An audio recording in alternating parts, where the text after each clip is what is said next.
लक्ष्य क्लास 2। कल हमने बल्ब वाला टॉपिक कर रहे थे।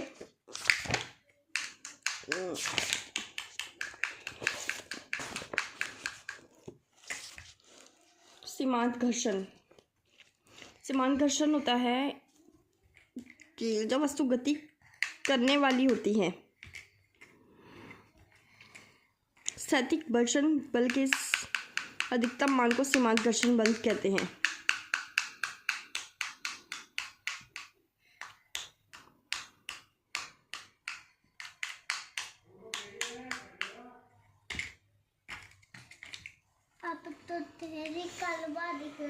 सीमांत घर्षण, स्थैतिक घर्षण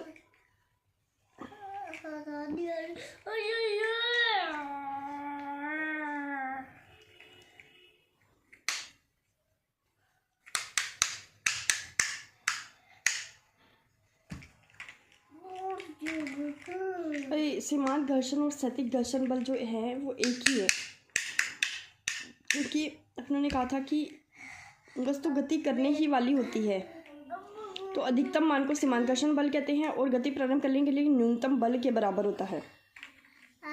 एक ही चीज़ है सीमांत घर्षण, स्थैतिक घर्षण। ठीक है। सर्पी घर्षण, जब कोई वस्तु किसी वस्तु पर फिसलती है तो उसे सर्पी घर्षण बल कहते हैं। बच्चों या फिसल पट्टी के बीच का घर्षण।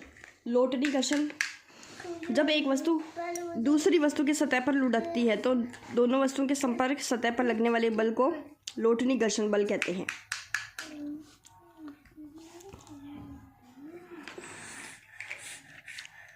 एक वस्तु दूसरी वस्तु की सतह पर लुढ़कती है तो दोनों वस्तुओं के संपर्क सतह पर लगने वाले घर्षण बल को लोटनी घर्षण बल कहते हैं।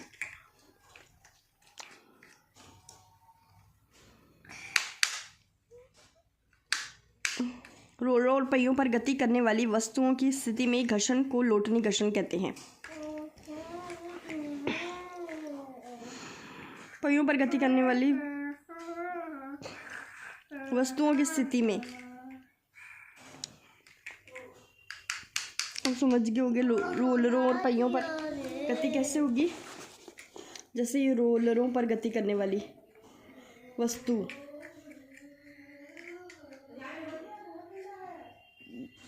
जैसे इस तरह से और पहिए लगा दिए जाए, ऐसे वस्तु गति कर रही है, ये घूम रहे हैं, वस्तु घूमते घूमते आगे पहुंच रही है, तो इस तरह से घर्षण बल को लोटनी घर्षण बल कहते हैं। घर्षण एक आवश्यक दोष। दैनिक जीवन में जहाँ घर्षण के कारण मशीन में घिसाव टूट फूट होती है, घर्षण के कारण क्या होती है, घिसाव होती है। जैसे अपने माचिस को जलाते हैं तो पहले वो घिसती है फिर जलती है, तो घर्षण कई संदर्भों में बिना घर्षण के बहुत से दैनिक कार्य असंभव हो जाते हैं। डोरी में गांठ लगाना, ब्रेक लगाने पर वाहन का रुकना, माचिस की तिल्ली का जलना सभी घर्षण के कारण संभव है। डोरी में गांठ लगाना, डोरी एक दूसरे पर फिसलती है तब गांठ लगती है। ब्रेक लगने पर वाहन का रुकना, ये भी घर्षण के कारण संभव है। पहले वो घिसती है फिर रुकती है। माचिस की तिल्ली का जलना, घिसती है फिर जलती है। हमारा चलना, बोलना, पकड़ मजबूत होना, चलना भी हम अपनों ने कल बोला था घर्षण के कारण है। बोलना, लिखना, पकड़ मजबूत होना घर्षण के कारण सब। वाहन के घिस जाने पर या चिकने फर्श या बर्फ पर गति करना बहुत कठिन हो जाता है। वाहन के घिस जाने पर क्या हो जाता है, उसकी वो फिसलने लग जाता है। चिकने फर्श पर, बर्फ पर चलना बहुत कठिन हो जाता है। जैसे कल भी बताया था, घर्षण के कारण मशीनों की दक्षता कम हो जाती है और मशीन गर्म हो जाती है। दक्षता, जैसे काम करने की जो कैपेसिटी है वो कम हो जाती है क्योंकि मशीनें घिस जाती है,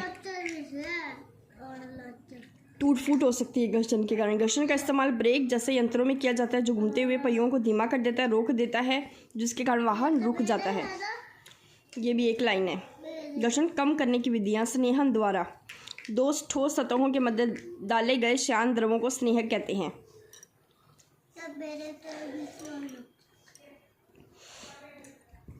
अब लगा तो मेरा वीडियो दो ठोस सतहों के मध्य डाले गए शांत द्रवों को स्नेहक कहते हैं। दो संपर्कित वस्तुओं के मध्य एक पतली श्यान परत का निर्माण करके घर्षण के प्रभाव को कम करते हैं। संपीड़ित या वायु, शुद्ध वायु भी स्नेहक के रूप में प्रयुक्त की जाती है। गतिमान पुर्जों के बीच विकसित घर्षण को उचित स्नेहन द्वारा कम किया जाता है।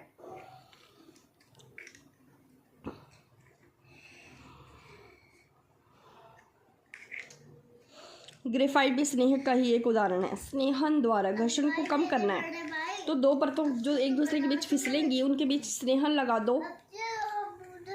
जैसे हमने बात बताया तो चिकनाई से घर्षण कम होता है, तो एक चिकनाई की परत ही होती है स्नेहन, वो लगाने से घर्षण कम हो जाता है।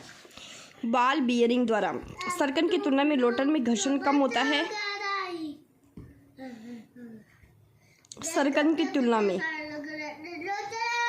जैसे सरकने की तुलना में जो लोटनी गति है, जैसे गोल गोल पहिया लौट रहा है, उसमें घर्षण कम होता है और वस्तु की गति को लोटनी गति में परिवर्तित करने के लिए बॉल बियरिंग का प्रयोग किया जाता है। जैसे ये है, इसको बॉल बियरिंग कहते हैं। ये पहिए घूमेंगे और वस्तु इन घूमते हुए पहियों से अपने आप इधर चली जाएगी, तो ये बॉल बियरिंग है, जिन्हें गतिशील पुर्जों या धुरियों के बीच लगा दिया जाता है। पॉलिश द्वारा संपर्कित पृष्ठों पर पॉलिश करके, वही एक ही चीज़ है, पॉलिश स्नेहन जैसा ही समझ सकते हैं। पॉलिश करने पर संपर्कित पृष्ठ के बीच उभार और गर्त भरकर सपाट हो जाते हैं। आकर्षण बंद अपेक्षाक्रम कम बनते हैं, घर्षण कम हो जाता है। जैसे बताया था, जितना आकर्षण बंद होगा उतना ही घर्षण ज़्यादा होगा। कल भी बताया था कि आकर्षण बंद के जो जितने आकर्षण बंद बनेंगे उतना ही घर्षण बल ज़्यादा होगा। कल पढ़ रहे थे अपने। गुरुत्वाकर्षण बल, पृथ्वी का आकर्षण बल गुरुत्व बल कहलाता है। पृथ्वी का आकर्षण बल तो बोलते हैं कि जब हम चल पा रहे हैं तो गुरुत्व बल ही है। गुरुत्व बल के कारण हम चल रहे हैं, कोई चीज़ नीचे गिर रही है, कोई वस्तु, पृथ्वी किसी वस्तु को अपनी तरफ आकर्षित करती है तो वो गुरुत्व बल के कारण नीचे गिरती है। किसी गेंद या पत्थर या किसी भी वस्तु को ऊंचाई से छोड़ने पर वह पृथ्वी की ओर ही गिरती है, क्योंकि वह पृथ्वी से अपनी ओर खींचती है। वह गुरुत्वाकर्षण बल कहलाता है। गुरुत्व बल प्रत्येक वस्तु पर लगता है। गुरुत्व बल के कारण ही नदियों में पानी नीचे की ओर बहता है। चंद्रमा का पृथ्वी के चारों ओर परिक्रमा करना गुरुत्व बल के कारण ही संभव है। पृथ्वी के गुरुत्व बल के कारण ही वस्तुएं पृथ्वी पर विद्यमान है।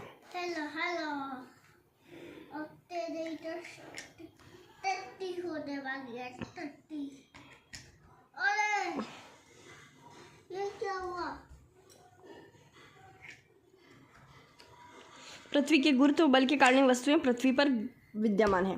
पृथ्वी द्वारा वस्तु पर लगने वाला गुरुत्व बल ही वस्तु का भार कहलाता है।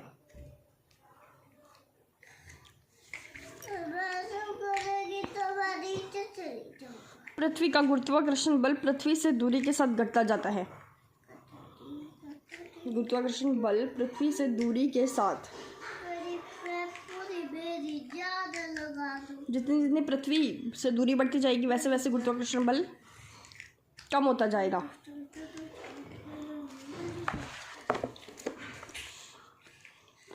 अब गुरुत्वाकर्षण का सार्वत्रिक नियम। गुरुत्वाकर्षण की खोज आइजैक न्यूटन ने की थी। न्यूटन ने गुरुत्वाकर्षण के सार्वत्रिक नियम के अनुसार विश्व का प्रत्येक पिंड को एक बल से आकर्षित करता है कि एक पिंड दूसरे पिंड को अपनी तरफ आकर्षित करता है। ये गुरुत्वाकर्षण का नियम है। पृथ्वी पर स्थित जो दोनों पिंडों के द्रव्यमानों के गुणनफल के समानुपाती और उनके बीच की दूरी के विरुद्ध क्रमानुपाती होता है, यह बल दोनों पिंडों को मिलाने वाली रेखा की दिशा में लगता है। ये गुरुत्वाकर्षण बल होता है दो पिंडों के बीच, जैसे अपने चंद्रमा पृथ्वी के बीच, इलेक्ट्रॉन और न्यूट्रॉन के बीच गुरुत्वाकर्षण बल है। दो आपस में दो पिंड होते हैं, पृथ्वी पर स्थित दो पिंडों के बीच कोई भी दो पिंड, जैसे पेन और कॉपी के बीच भी गुरुत्वाकर्षण बल लग रहा है, तो दो पिंडों के बीच की बात कर रहे हैं, चाहे वो कौन से और कोई भी दो पिंड, जैसे अब पृथ्वी है, ये सन है और ये अर्थ है, इसके बीच भी गुरुत्वाकर्षण बल लग रहा है। कोई भी दो पिंडों उनके बीच गुरुत्वाकर्षण बल लगेगा तो दोनों के द्रव्यमान m1 और m2 के तो समानुपाती वो बल, गुरुत्वाकर्षण बल समानुपाती, और उनके बीच की जो दूरी होती है यहाँ से यहाँ तक, सेंटर से लेके जो दूरी होती है उनके बीच की दूरी के वर्ग के व्युत्क्रमानुपाती होता है। ये गुरुत्वाकर्षण का सार्वत्रिक नियम है। गुरुत्वाकर्षण का सार्वत्रिक नियम यानी सफलतापूर्वक व्याख्या कर सकता है जो हमें पृथ्वी से बांधे रखने वाला बल, पृथ्वी के चारों ओर चंद्रमा की गति, सूर्य के चारों ओर ग्रहों की गति, चंद्रमा और सूर्य के कारण ज्वार भाटा, तारे पैदा होना, समूचे ब्रह्मांड की संरचना और विकास, ये गुरुत्वाकर्षण के कारण ही संभव है। गुरुत्व क्षेत्र वस्तु के चारों ओर उस स्थान को जिसमें उसका गुरुत्वाकर्षण बल लगता हो। गुरुत्व क्षेत्र क्या होता है कि वस्तु के चारों ओर अगर कोई एक वस्तु यहाँ पड़ी है, एक वस्तु यहाँ पड़ी, दोनों के बीच गुरुत्वाकर्षण बल लग रहा है, जैसे बोला कि हर एक बीच वस्तु के बीच गुरुत्वाकर्षण बल लगता है, तो एक वस्तु को देखे जितने एरिया में गुरुत्वाकर्षण बल लग रहा है, जैसे इतना ही एरिया है गुरुत्वाकर्षण बल लगेगा, तो उतने एरिया को क्या कहते हैं, गुरुत्वीय क्षेत्र कहते हैं। गुरुत्वीय त्वरण, गुरुत्वीय बल के कारण वस्तु में उत्पन्न त्वरण को गुरुत्वीय त्वरण कहते हैं। जो त्वरण उत्पन्न होगा उसको गुरुत्वीय त्वरण कहेंगे, इसे जी से प्रदर्शित करते हैं। जैसे पृथ्वी के सतह पर गुरुत्वीय त्वरण जी अप्रोक्सीमेट 10 के बराबर होता है, 10 मीटर पर सेकेंड स्क्वायर। गुरुत्वीय त्वरण गिरने वाली वस्तु के द्रव्यमान पर निर्भर नहीं करता। सभी गिरती हुई वस्तुएं समान त्वरण से पृथ्वी की ओर अग्रसर होती है। ये चीज़ें द्रव्यमान पर निर्भर नहीं करता। ये याद ही रख लेना कि गुरुत्वीय त्वरण जो है वो द्रव्यमान पर निर्भर नहीं करता।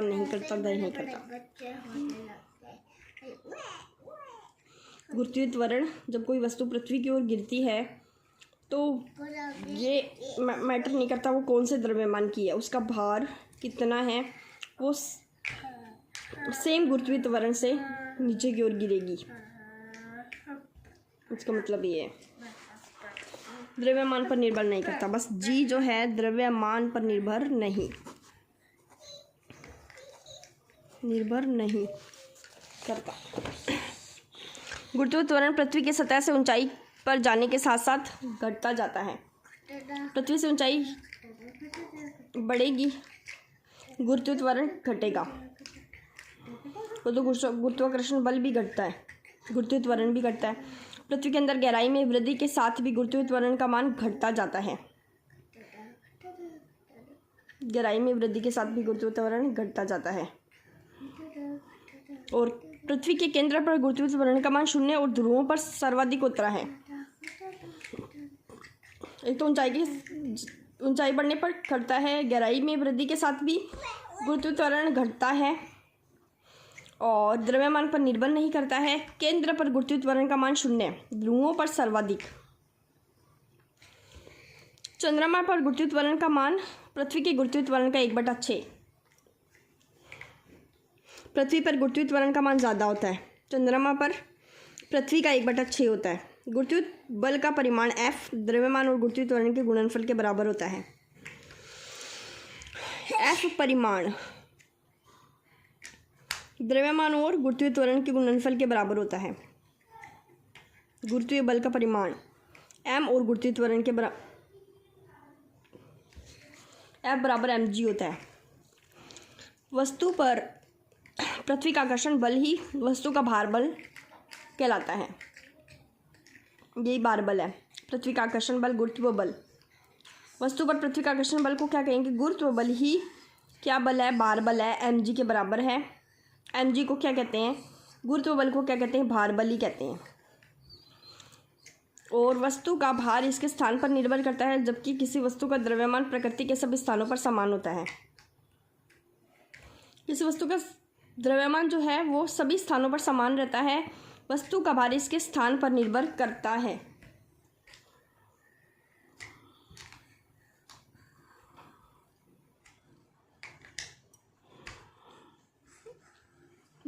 भार जो है, भार mg तो बदलेगा, लेकिन जो द्रव्यमान है m वो नहीं बदलेगा, g बदलेगा। स्थान बदलने के साथ साथ जी गुरुत्व त्वरण बदलता है। भार का भी मात्रक न्यूटन ही होता है। इसे हम किलोग्राम भार भी व्यक्त करते हैं। 1 किलोग्राम भार 9.8 न्यूटन। भार का मात्रक mg भी न्यूटन ही होता है। इसे हम किलोग्राम भार में भी व्यक्त करते हैं।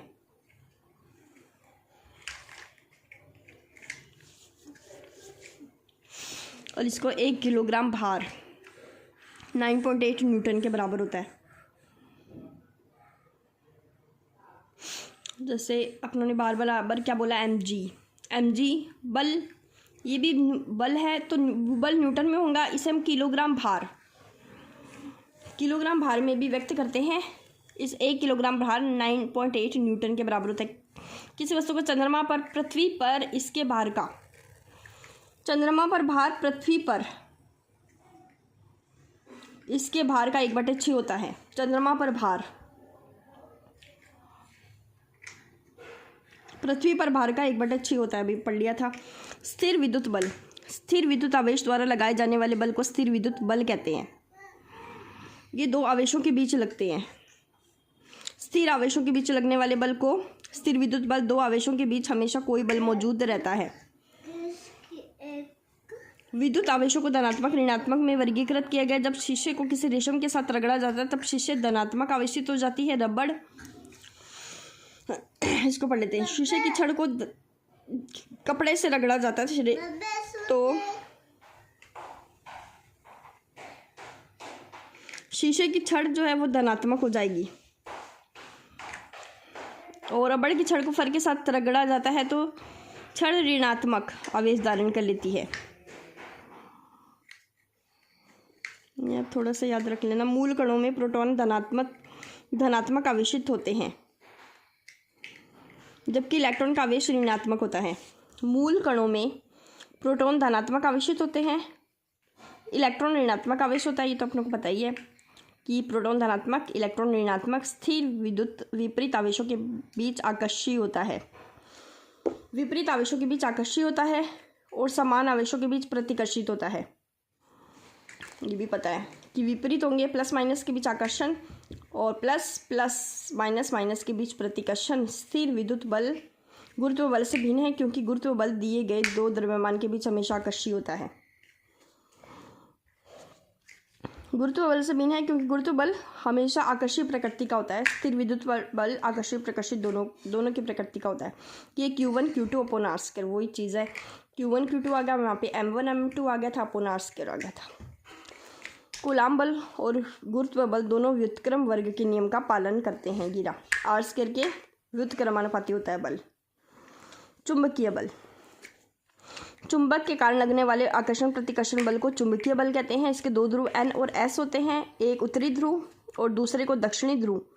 उत्तरी ध्रुव को दक्षिणी ध्रुव के पास ले जाने पर ये दूसरे को आकर्षित करते हैं, यानी विपरीत में आकर्षण, और एक N के बीच प्रतिकर्षण, S के बीच भी प्रतिकर्षण, समान के बीच प्रतिकर्षण। ये भी स्थिर विद्युत बल जैसा ही है। केंद्रीय बल, अब किसी वस्तु पर कार्यरत ऐसा बल जिसका परिमाण स्थिर बिंदु से वस्तु की दूरी पर निर्भर करता है, जिसकी क्रिया रेखा उस स्थिर बिंदु से गुजरती है, केंद्रीय बल कहलाता है। जैसे एक स्थिर बिंदु मान लेते हैं अपने, ये क्या कह रहे हैं कि ऐसा बल जिसका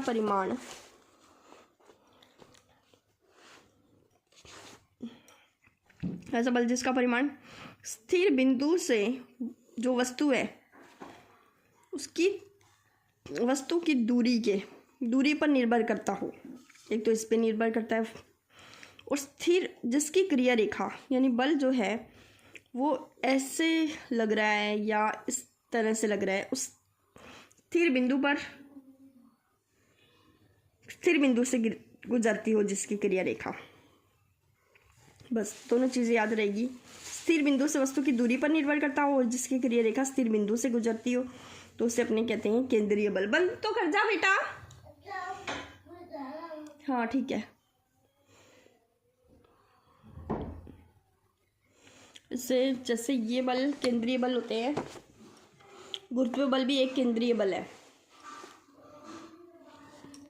स्थिर विद्युत बल, केंद्रीय बल, अभिकेंद्रीय बल, केंद्रीय बल।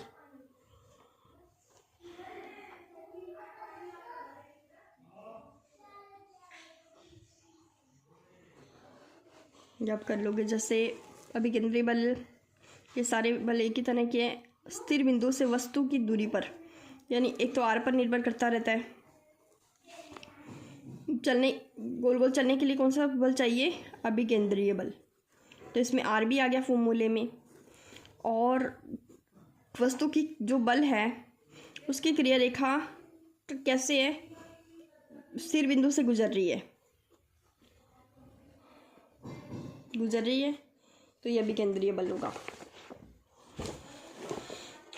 बल का नाम गुरुत्वाकर्षण, दुर्बल नाभिकीय बल, विद्युत चुंबकीय बल, प्रबल नाभिकीय बल। गुरुत्वाकर्षण बल सभी विश्व के सभी पिंडों में कुछ मूल कणों में, विशेषकर इलेक्ट्रॉन, न्यूट्रिनो। दुर्बल नाभिकीय बल, विद्युत चुंबकीय बल आवेशित कण के बीच में।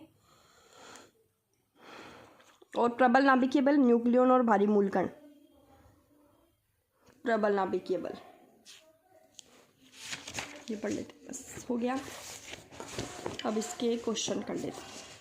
कूलाम बल और गुरुत्वाकर्षण बल समान किसका व्युत्क्रम वर्ग के नियम का पालन करते हैं? पढ़ा था। वाहनों के टायरों की भी बाह्य सतह नालीदार बनाई जाती है। बाह्य सतह घर्षण को क्या करने के लिए? बढ़ाने के लिए बाह्य सतह नालीदार बनाई जाती है, जैसे ये।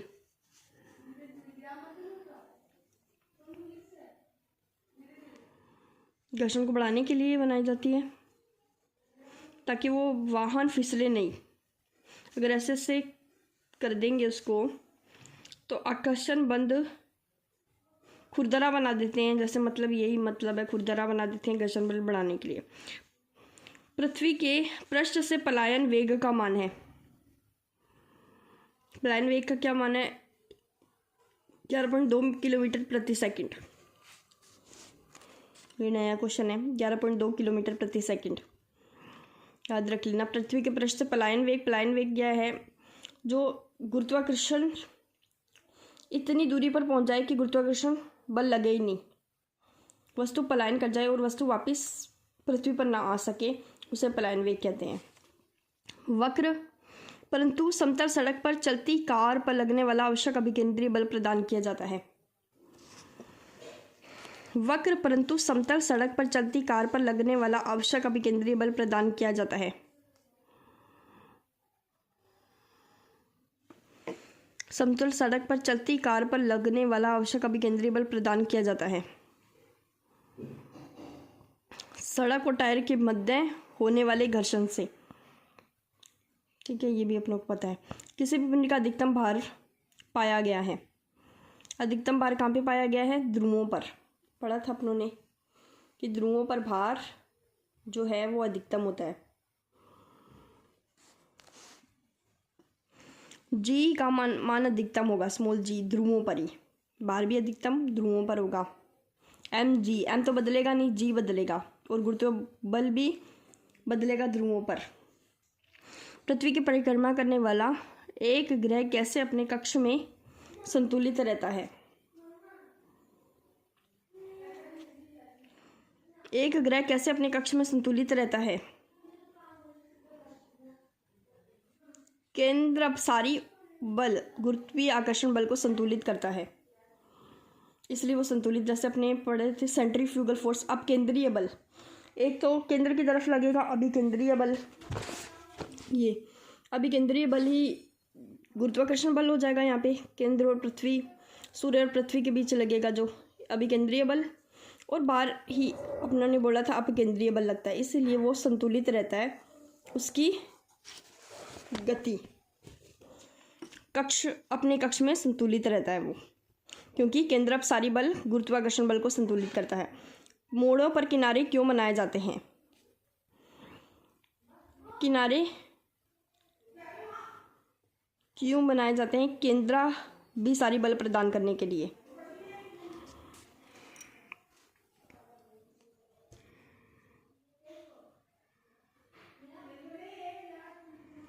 अगर किसी वस्तु को 8 किलोमीटर प्रति सेकंड के वेग से अंतरिक्ष में फेंका जाए तो क्या होगा? वह वस्तु पृथ्वी पर आ गिरेगी, क्योंकि देखो अपनों को पता है अगर किसी वस्तु को 8 किलोमीटर प्रति सेकंड के वेग से अंतरिक्ष में फेंका जाए, पलायन वेग जो है वो तो 11.2 किलोमीटर प्रति सेकंड है, वो पृथ्वी पर आ गिरेगी क्योंकि पलायन वेग से वो कम हो गया। पलायन वेग अधिकतम 11.2 किलोमीटर होता है, इससे ज़्यादा वेग पर या इतने वेग पर फेंकने पर वो वस्तु पृथ्वी पर नहीं आएगी, क्योंकि ये कम है, वो पृथ्वी पर आ गिरेगी। बल का प्रकार नहीं है, पेशीय बल भी है, चुंबकीय बल भी और विद्युत बल भी है। प्रकाश एक बल नहीं है, प्रकाश है। बल का मात्रक नहीं है, पाउंडल है, डाइन है, न्यूटन है, जूल नहीं है, जूल कार्य का मात्रक है। दूरी पर कार्य करने वाला बल नहीं है, कौन सा बल नहीं है? घर्षण बल। गुरुत्व बल दूरी पर करता है, चुंबकीय बल भी, विद्युत बल भी। घर्षण बल दूरी पर नहीं लगता, दोनों को संपर्क में आने पर ही लगता है। जब कोई वस्तु किसी वस्तु पर सतह पर गति करती है तो उस पर गति का विरोध करने वाला बल क्या कहलाता है? घर्षण बल कहलाता है। जिस घटना में पेशीय बल कार्य करता है वह है बैल द्वारा बैलगाड़ी खींचना, पेड़ से फल टूटकर नीचे गिरना पेशीय बल नहीं है। चुंबक पर लोहे की कील चिपकाना, वो तो अपने आप ही चिपक जाएगी। सूखे बालों में कंघे को रगड़ कर कंघे से कागज के टुकड़ों को आकर्षित करना, जो भी अपने आप हो जाएगा। तो बैल द्वारा बैलगाड़ी खींचना पेशीय बल। पृथ्वी द्वारा वस्तु पर लगने वाला बल बराबर होता है वस्तु के भार के।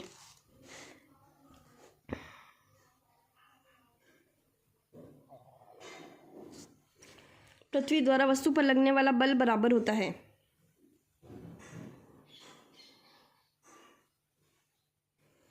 वस्तु के भार के बराबर होता है वो, क्योंकि वो भार जो है वो गुरुत्वाकर्षण बल होता है।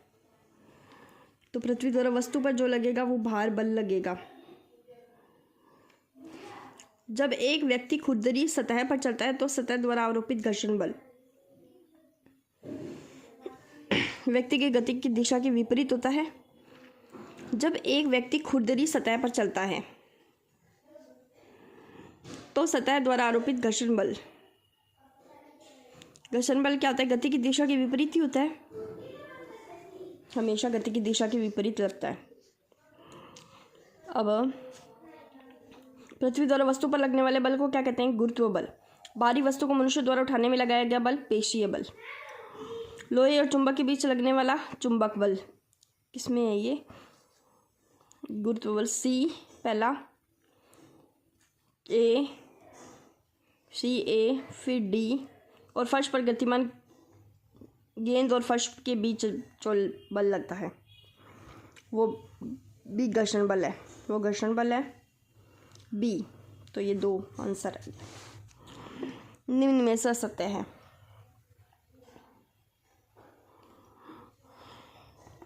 स्थिर व अविद्युत आवेश ऐसे आवेश होते हैं जो गतिमान होते हैं। नहीं, यह असत्य है पहला ही। वस्तु का भार द्रव्यमान पर निर्भर करता है, क्योंकि करता है, mg फॉर्मूले में आता है। गुरुत्वीय बल के कारण वस्तुएं पृथ्वी पर विद्यमान है। हाँ है। द्रव्यमान और भार अलग अलग राशियां हैं। हाँ है। m तो द्रव्यमान होता है, भार mg होता है। कोई डिब्बा रेलगाड़ी पर के फर्श पर स्थिर रखा है। यदि डिब्बे और रेलगाड़ी के फर्श के बीच स्थैतिक घर्षण गुणांक रेलगाड़ी का वह अधिकतम जो डिब्बे की रेलगाड़ी के फर्श पर स्थिर रखने के लिए आवश्यक है। अब ये थोड़ा सा बाद में करेंगे, अपनी इतना पढ़ लेते हैं।